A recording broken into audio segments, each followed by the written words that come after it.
이번에는 미국 현지 연결의 주요 이슈 체크합니다. 유남섭 매일경제신문 뉴욕 특파원 연결합니다. 안녕하세요. 네, 안녕하세요. 네, 미국에서는 인플레가 꺾였다는 이야기가 계속 나오고 있습니다. 특히 오늘 저녁에 나왔던 개인 소비 지출은 파월 연준 의장이 주목하는 지표인데 어떻게 나왔나요?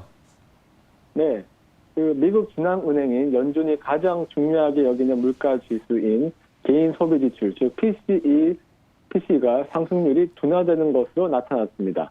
현지 시간 1일 미국 상무부에 따르면 PCE 중에서도 변동성이 높은 에너지와 식료품을 제외한 이른바 근원 PCE의 경우 지난 10월에 전년 같은 달 대비 5% 증가한 것으로 나타났습니다. 9월달 근원 PCE가 전년 같은 달에 비해 5.2% 증가한 것에 비하면 증가세가 둔화된 것입니다. 아울러 월가의 전망치인 5% 증가와도 일치했습니다.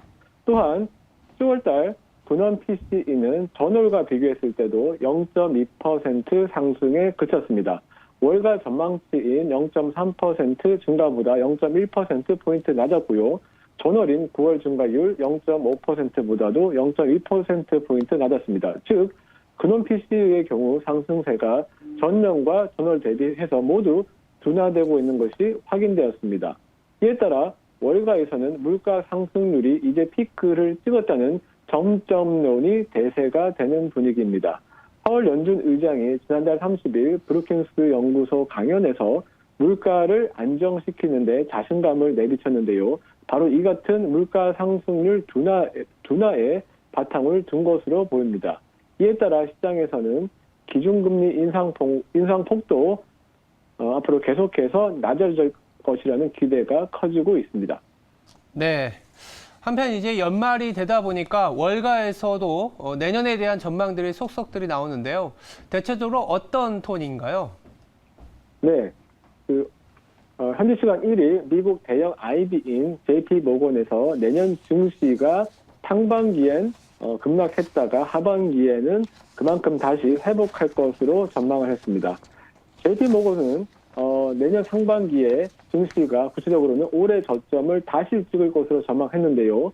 이 경우 1일 종가 기준으로 내년 상반기 S&P 500 지수는 12% 하락하게 됩니다. 이렇게 증시가 하락하는 이유에 대해선 JP모건의 경우 내년은 경제 전반적인 펀더멘털이 악화되고 금융 환경 역시 타이트해질 것이기 때문이라고 설명했는데요. 특히 기준금리 인상폭이 줄더라 하더라도 기준금리 수준 자체는 내년 상반기에도 어느 정도 지속적으로 상승할 것이기 때문에 증시에 부담이 된다는 설명입니다.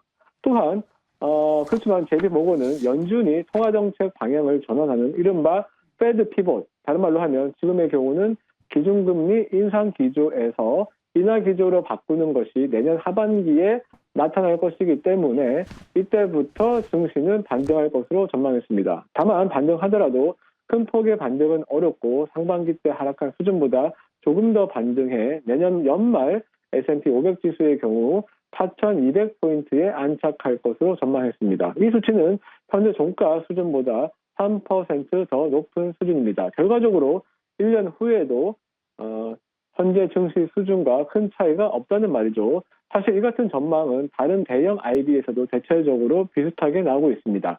골드만삭스와 모건스탠리 역시 최근 S&P 500 지수를 내년 연말에 대략 3,700포인트에서 4,000포인트 정도로 전망을 했습니다. 그 이유는 경기 하강과 더불어 기업 실적이 올해보다 더 악화될 것이라는 전망이 우세했기 때문입니다. 이상 뉴욕에서 윤원섭 특파원이었습니다.